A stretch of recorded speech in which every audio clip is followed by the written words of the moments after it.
Good evening. You're watching the main news on HKIBC. I'm Raymond Yeung. And I'm Harminder Singh. Here is a look at tonight's top stories. Bus operators deploy extra buses for the mega bridge to cope with any sudden surge in demand. HKU announces new entrance scoring system. And the father of the Taliban killed in Pakistan.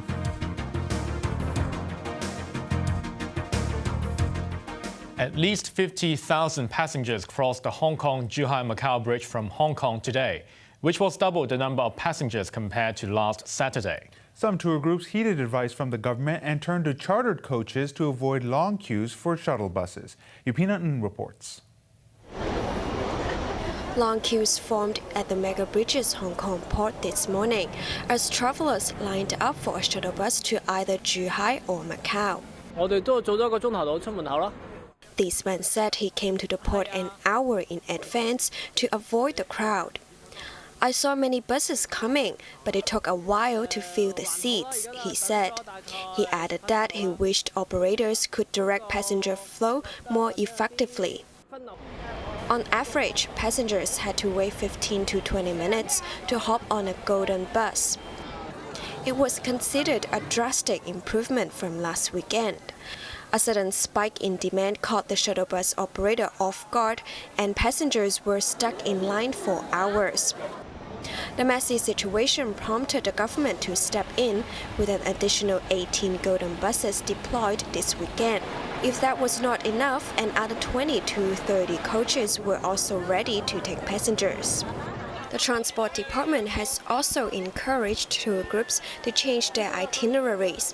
Instead of having tourists line up for golden buses, travel agencies should make use of cross-boundary coaches which pick up passengers in town. This tour guide said she took the advice. We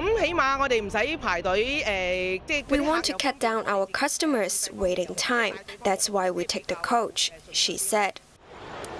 Transport Secretary Frank Chen made an unannounced visit to the boundary crossing this evening to inspect the arrangements. He said the operation has remained smooth. He added that authorities would flexibly arrange frequencies for shuttle buses to cope with the prevailing demand. But another challenge is on the carts. A large number of mainland tour groups which were in town over the weekend are expected to leave the city by way of the bridge tomorrow evening. This could cause a possible bottleneck. The Travel Industry Council has already set up a booking system for tour operators to pre-book cross-boundary coaches departing from Hong Kong between 4:30 p.m. and 9 p.m. tomorrow. About 24 coaches traveling from Hong Kong to Zhuhai can be arranged per hour. They can serve around 5,000 passengers during the evening peak. Yeung, HKIBC.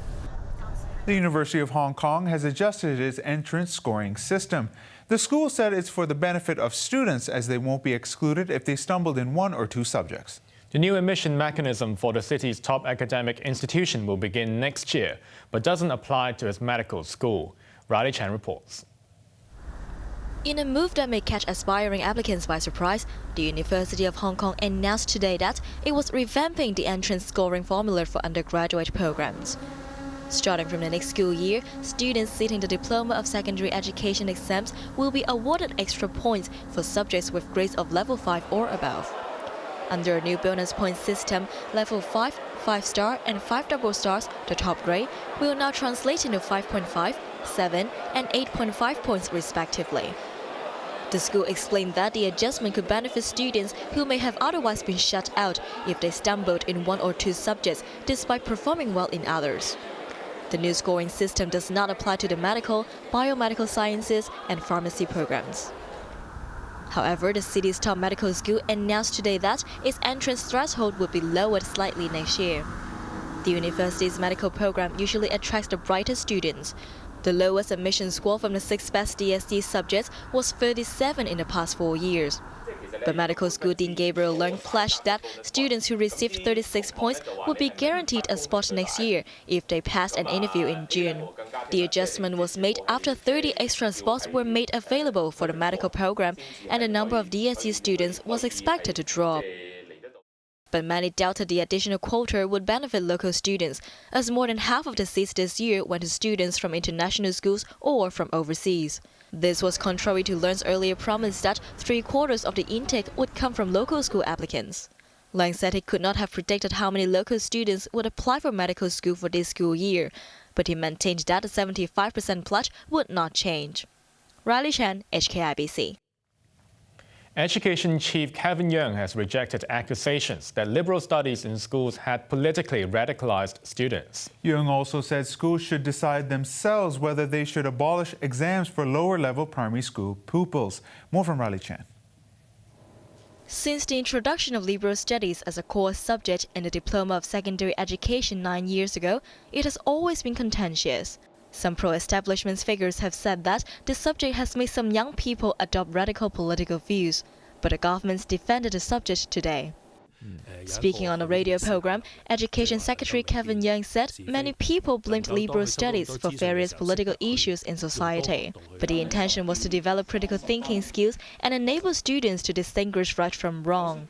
A task force is reviewing the subject to see whether it should be a core subject. It is also analyzing whether it should be a pass or fail subject. A public consultation will be held as soon as mid-2019. Meanwhile, countries such as Singapore and Malaysia have recently decided to scrap exams for primary school pupils in the first few levels to encourage learning. Yeung said it was up to local schools to decide whether they should abolish the exam system. He added that the government has only been holding assessment tests for upper-level primary schools